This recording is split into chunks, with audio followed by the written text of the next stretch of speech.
सपा ने जारी किया था अल्टीमेटम, प्रशासन को दिया था ज्ञापन, लेकिन निर्धारित समय से पहले प्रशासन ने लंबित कार्य को किया पूरा, इसलिए चक्का जाम हड़ताल हुआ स्थगित।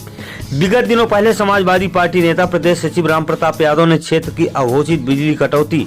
एवं जले ट्रांसफार्मर न बदलने से क्षेत्र में अंधकार हो गया था और किसानों की फसल चौपट होने की कगार में पहुंच गई थी,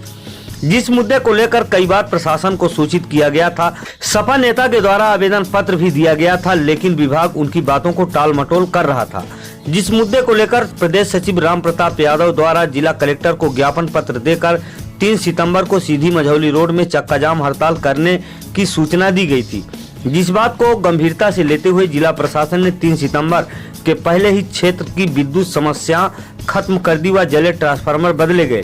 साथ ही अन्य समस्याओं को भी 10 दिवस के अंदर पूर्ण करने की बात कही गई, जिस पर सपा नेता रामप्रताप यादव ने अपने चक्का जाम हड़ताल को स्थगित किया एवं जिला प्रशासन व पुलिस प्रशासन को भी धन्यवाद प्रेषित किए हैं। उक्त बातें सीधी मझौली रोड के ग्राम सपनी दुआरी में मीडिया को जानकारी दिए हैं। नेताजी, विगत दिन पहले आपने मीडिया में बयान दिया था कि हम आगामी 3 सितंबर को चक्का जाम हड़ताल करेंगे। आज 3 सितंबर है और वो मझौली सीधी रोड पर भी हम आपके साथ मौजूद हैं, लेकिन आपका कहीं न कहीं धरना प्रदर्शन हड़ताल स्थगित दिख रहा है, वजह क्या है? ये जिन जिन मांगों को लेकर के ज्ञापन दिया गया था जिला कलेक्टर को, उसमें कलेक्टर साहब के द्वारा जो पार्टी के शिष्टमंडल के साथ चर्चा करके और उन मांगों को लगभग 60% पूरा कर दिया गया है। कुछ ट्रांसफार्मर जले थे सीधी विधानसभा के, तो उसमें 3-4 ट्रांसफार्मर लगा दिए गए हैं और जो बाकी हैं विद्युत समस्या, विद्युत संबंधी जैसे बिजली का बिल बढ़ा हुआ है, तो उनके हम आवेदन लिए हैं और आवेदन लेंगे। कलेक्टर साहब बोले हैं कि जो कुछ हो समस्याएँ तो हमको दे देंगे, 1 हफ्ते का समय दे देंगे तो हम उसको पूरा करवा देंगे। इसलिए हम लोगों ने चक्का जाम आंदोलन को स्थगित करने का फैसला लिया। कहीं न कहीं पुलिस प्रशासन भी मौके पर मौजूद हुआ था आपके अल्टीमेटम को देखकर, क्या कहेंगे? हाँ, पुलिस प्रशासन क्या है कि जो व्यवस्था है प्रशासन की, पुलिस का जो काम है शांति बनाए रखना, तो उसके लिए वो आए थे और कार्यक्रम स्थगित की सूचना मैं विज्ञप्ति जारी नहीं किया था, लेकिन कल शाम को मैं ग्रुपों में और फ़ोन के माध्यम से कुछ लोगों को बता दिया था, इसलिए कार्यक्रम स्थगित है। पुलिस का भी अच्छा सहयोग रहा और प्रशासन का भी अच्छा सहयोग रहा। आशा करते हैं कि हम लोग बहुत खुश नहीं होते हैं चक्का जाम करने से, क्योंकि चक्का जाम करना मतलब बहुत लोग परेशान होते हैं, लेकिन मजबूरी वहाँ हो जाती है कि जब ज्ञापन देना, कई ज्ञापन दिए, कई निवेदन किए इसके पहले, जब कार्रवाई नहीं होती तो मजबूरी है, जब करो या मरो की स्थिति होती है, पहले बोला था तब चक्का जाम किया जाता है। हम लोग कोशिश करेंगे कि ऐसा न करना पड़े और प्रशासन को इसमें जो अच्छी एक्टिविटी दिखाएगी मैं धन्यवाद देना चाहूँगा, क्योंकि किसानों की फसल सूख रही थी, ट्रांसफार्मर लगे और कुछ ट्रांसफार्मर बाकी है, वहाँ भी किसान परेशान है और सूखा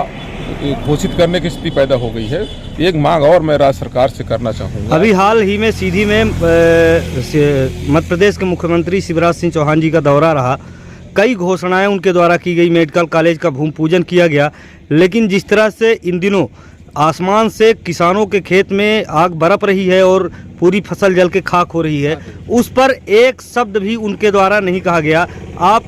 किस नज़रिए से उनके दौरे को देखते हैं? देखिए, इनका सिर्फ आज का नहीं, जितने दौरे हो रहे हैं 1 साल से भारतीय जनता पार्टी केंद्रीय नेताओं के, प्रदेश के नेताओं के, ये सिर्फ इस चक्कर में लगे हैं कि किसी न किसी तरह से मेरी सरकार बन जाए, और बाकी इनको जनता से कोई लेना देना नहीं है। यदि जनता से लेना देना होता तो सीधी जिलों को सूखा घोषित कर देना चाहिए, क्योंकि सारी फसल नष्ट हो चुकी है और यहाँ पर लोग परेशान हैं, यहाँ के लोग पलायन कर रहे हैं, यहाँ काम के लाले पड़े हैं, पंचायतों में घोर भ्रष्टाचार हो रहा है। जो पहले बताया था कि लोगों काम कोई करता है, पैसा किसी खाते में जा रहा है, मशीनों से काम कराया जा रहा है, जिस पर कलेक्टर साहब चर्चा हुई, उसमें उनकी जांच होगी। लेकिन मैं इस दौरे को मैं मानता हूं कि ये सिर्फ इनका एक मकसद है। जैसे इसके पहले भी देखिए आप, जितने भारतीय जनता पार्टी के नेता हैं, कभी संकल्प यात्रा, कभी जनादेश यात्रा, कभी जलाभिषेक यात्रा। अब लेकिन जिस तरह से उनके रैली में जनता जनार्दन का आना,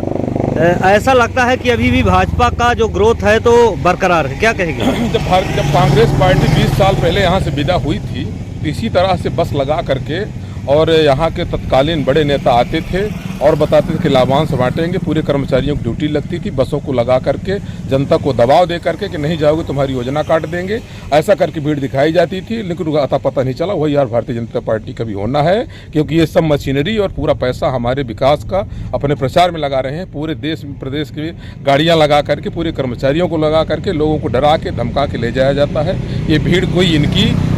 मतलब वोट की नहीं है, ये सिर्फ भीड़ लाई हुई है। इस बार भारतीय जनता पार्टी के मध्य प्रदेश में सफाया होना तय है, चाहे कुछ भी कर ले।